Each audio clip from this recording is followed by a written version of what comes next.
જય માતાજી, રામ રામ સૌ મિત્રોને. મિત્રો, અમારી યુટ્યુબ ચેનલ સુપર ગુજરાતી સ્ટોરીમાં તમારું હાર્દિક સ્વાગત કરીએ છીએ. મિત્રો, આજે આપણે એક સ્ટોરી સાંભળશું. મિત્રો, આજની સ્ટોરી જે જૂની પેઢીના લોકો છે તેના માટે અર્પણ છે.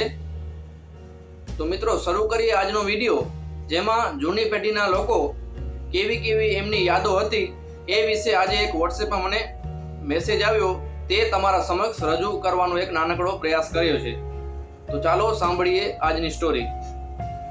આપણે છેલ્લા લોકો છીએ જે મોટા ભાગે પોતાના નાના વાળમાં કોપરાનું તેલ લગાવીને સ્કૂલ અને કોલેજમાં જતા હતા અને લગ્નોમાં હજી પણ જઈએ છીએ. આપણે એ છેલ્લી પેઢીના લોકો છીએ જેમણે શાહીવાળા ખડિયા કે પેનથી ચોપડી, નોટ, કપડાં અને હાથપગ કાળા વાદળી કર્યા છે. આપણે સ્લેટ પર સ્લેટ પેનથી લખ્યું છે અને તે સ્લેટ થૂંક કે પાણીથી ધોઈ પણ છે અને તે સ્લેટ પેન ખાધી પણ છે. મિત્રો, આપણે એ છેલ્લા લોકો છીએ જેમણે ટીચરનો માર ખાધો છે અને ઘરમાં તેમની ફરિયાદ કરવા પર પાછો માર ખાધો છે. આપણે એ છેલ્લા લોકો છીએ જે શેરીના વડીલ લોકોને દૂરથી જોઈને નાકા પરથી ભાગીને ઘરે આવી જતા હતા અને સમાજના મોટા વડીલ અને ઘરડા લોકોની ઇજ્જત છેલ્લી હદ સુધી કરતા હતા. આપણે એ છેલ્લા લોકો છીએ જેમણે ગોળની ચા પીધી છે, ઘણા લાંબા સમય સુધી સવારે કાળું કે લાલ દંતમંજન કે સફેદ ટૂથપેસ્ટ પાવડર વાપર્યું છે અને ક્યારેક તો મીઠું કે લાકડાના કોલસાથી દાંત સાફ કર્યા છીએ. મિત્રો, આપણે એ છેલ્લા લોકો છીએ જેમણે પોતાના સ્કૂલના સફેદ કેનવાસ બૂટ ઉપર ચોકનો ભૂકો લગાવીને ચમકાવ્યા છે. આપણે નક્કી એ જ લોકો છીએ જેમને ચાંદની રાતે રેડિયો ઉપર બીબીસીના સમાચાર, વિવિધ Bharati, all India radio, બિનાકાની Geetmala અને હવા મહેલ જેવા પ્રોગ્રામ ખૂબ ધ્યાનથી સાંભળ્યા છે અને રવિવારે સવારે ટીવી પર રામાયણ મહાભારતની મજા પણ માણી છે. આપણે એ છેલ્લા લોકો છીએ જે સાંજ થતાં જ ટેરેસ ઉપર પાણીનો છંટકાવ કરતા હતા અને એ પછી સફેદ ચાદર પાથરીને સૂતા હતા. એક સ્ટેન્ડવાળો પંખો બધાને પવન માટે રાખવામાં આવતો હતો.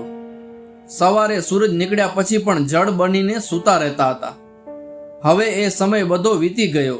ચાદરો હવે નથી પાથરવામાં આવતી. ડબ્બા જેવા રૂમમાં કુલર, એસીની સામે રાત અને દિવસ પસાર થાય છે.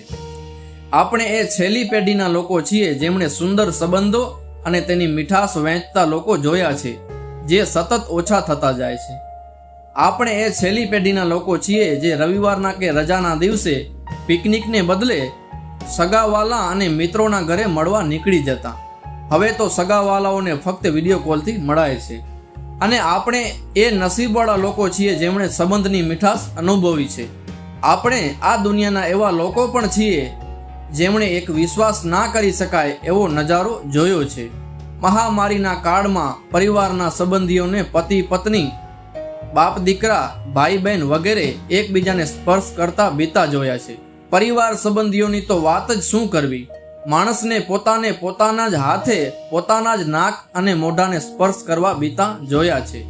અર્થીને 4 ખભા આપ્યા વગર શમશાન ઘાટ ઉપર જતા જોઈ છે. પાર્થિવ શરીરને દૂરથી જ અગ્નિદાહ આપતા જોયા છે. આપણે આજે ભારતની એકમાત્ર એ પેઢી છીએ જેમણે મા બાપની વાત પણ માની અને બાળકોની પણ માની રહ્યા છીએ. લગ્નમાં બુફેમાં ખાવાનો એ આનંદ નથી આવતો જે પંગતમાં બેસીને આવતો.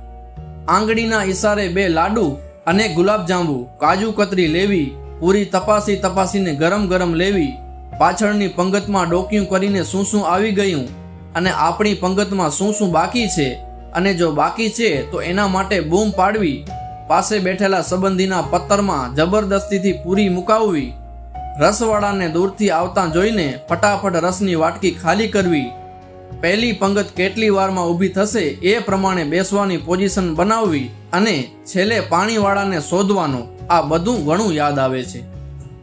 એક વાત કહું મિત્રો, ના ન પાડતા મિત્રો, આ વિડીયો જેટલી મરજી હોય એટલા લોકોને તમે શેર કરો, કેમ કે આપણી ઉંમરના લોકો આ વિડીયોને સાંભળશે, આ વાતને સાંભળશે, તેમને તેમનું બાળપણ ચોક્કસ યાદ આવશે.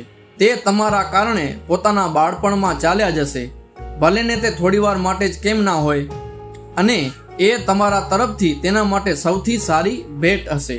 તો મિત્રો, આ વિડીયોને તમે શેર કરજો. વોટ્સએપમાં આ લેખ આવ્યો હતો. લેખક કોણ છે એ નથી લખેલું, પણ લેખ બહુ સારો છે. તો મિત્રો, તમને કેવી લાગી આજની વાત? વિડીયો પસંદ આવ્યો હોય તો વિડીયોને લાઈક કરી દેજો અને તમે આ ચેનલ પર નવા છો તો ચેનલને સબસ્ક્રાઇબ કરી લેજો. અમારી ચેનલ ઉપર મોટિવેશનલ સ્ટોરી, આપણા ગુજરાતના ઇતિહાસની વાતો રજૂ કરતા હોઈએ છીએ. તો મળીશું એક નવી સ્ટોરી સાથે, નવી વાત સાથે. ત્યાં સુધી સૌને જય માતાજી, રામ રામ.